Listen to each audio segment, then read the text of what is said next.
रो मत, धैर्य रखो, हर कदम पर श्री कृष्ण तुम्हारे साथ है। वीडियो शुरू करने से पहले, हे भक्तों, यदि आप दुख में भी मुस्कुराना सीखना चाहते हैं, जीवन में श्री कृष्ण का सहारा पाना चाहते हैं, तो हमारे कृष्ण भक्ति चैनल को अभी सब्सक्राइब करें। जय श्री कृष्ण। रो मत, धैर्य रखो, क्योंकि हर कदम तुम्हारे साथ श्री कृष्ण है। जीवन में कठिनाइयां आना कोई नई बात नहीं है। हर इंसान कभी न कभी दर्द, संघर्ष, अकेलापन और निराशा के दौर से गुजरता है। परंतु जिन्हें इस बात का दृढ़ विश्वास हो कि मेरे हर कदम पर श्री कृष्ण मेरे साथ हैं, उनका मन टूटता नहीं, रोता नहीं, बल्कि धैर्य को शक्ति बनाकर आगे बढ़ता है। श्री कृष्ण हमें यही सिखाते हैं, रो मत, धैर्य रखो। जब हमें कोई दुख देता है, जब अपने भी पराये लगते हैं, जब परिणाम हमारे अनुसार नहीं आते, तब हम टूट जाते हैं।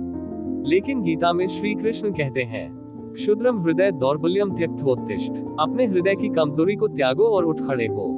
यही धैर्य है, गिरकर फिर खड़े होना। यही आस्था है, अंधेरे में भी विश्वास बनाए रखना। धैर्य क्यों जरूरी है? धैर्य वह शक्ति है जो आंसू को साहस में बदल देती है, परेशानी को समाधान में बदल देती है और घाव को अनुभव में बदल देती है। जब तुम रोते हो, तुम कमजोर नहीं होते, लेकिन जब तुम रोकर स्वयं को समाप्त मान लेते हो, तब तुम हार जाते हो। धैर्य का अर्थ यह नहीं कि आंसू नहीं आएंगे। धैर्य का अर्थ है आंसू पोंछकर फिर विश्वास के साथ खड़ा होना। श्री कृष्ण क्यों कहते हैं, रो मत?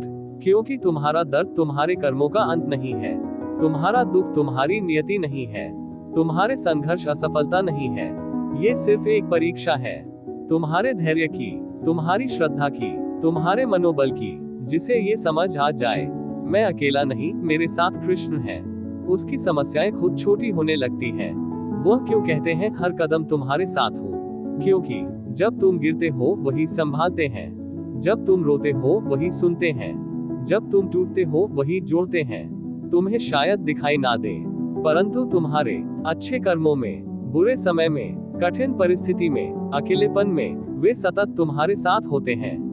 जब दुनिया तुम्हें छोड़ देती है, कृष्ण तुम्हें थाम लेते हैं।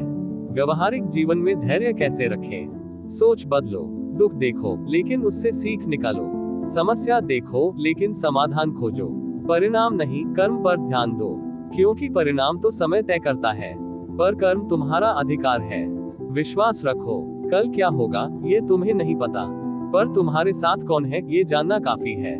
खुद को दोष मत दो, क्योंकि गलतियां इंसान की पहचान नहीं, उसकी सुधार क्षमता की पहचान होती है।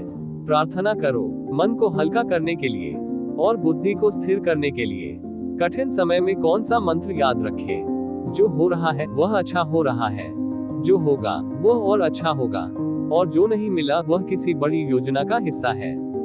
ये वाक्य तुम्हें रोने से रोकता है और धैर्य को जीवन का दीपक बनाता है। कृष्ण भक्ति का वास्तविक अर्थ। भक्ति का मतलब केवल भजन कीर्तन नहीं, बल्कि दुख में भी शांत रहना, बुराई का बदला बुराई से ना लेना, असफलता में भी कोशिश जारी रखना, ये जानना कि भगवान मेरे विपरीत नहीं, मेरे पक्ष में है। जब कोई न रहे तब कृष्ण है।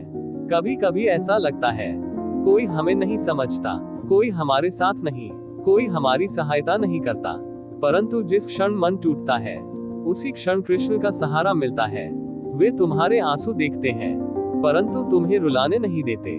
वे तुम्हारी प्रार्थना सुनते हैं, परंतु समय देखकर उत्तर देते हैं, क्योंकि वे जानते हैं कब, क्या, कितना देना सही है। दुख क्यों आता है? दुख घबराने के लिए नहीं, सीखने के लिए आता है। ये हमें मजबूत बनाता है और धैर्य हमारी ढाल बनती है। अंत में, यदि आज तुम रो रहे हो, निराश हो, टूटे हुए हो, तो सिर्फ एक बात याद रखना, धैर्य रखो, कृष्ण तुम्हारे साथ है। हो सकता है तुम आज समझ न पाओ, परंतु कल जब परिणाम तुम्हारे पक्ष में होंगे, तब तुम कहोगे, सही समय पर, सही जगह पर, सही मार्ग से कृष्ण ने मेरी रक्षा की। उपसंहार। मेरे प्रिय, आंसू पोंछो, धैर्य रखो और मुस्कुराओ, क्योंकि तुम अकेले नहीं, अनाथ नहीं, बेसहारा नहीं। तुम्हारे हर कदम पर श्री कृष्ण तुम्हारे साथ हैं।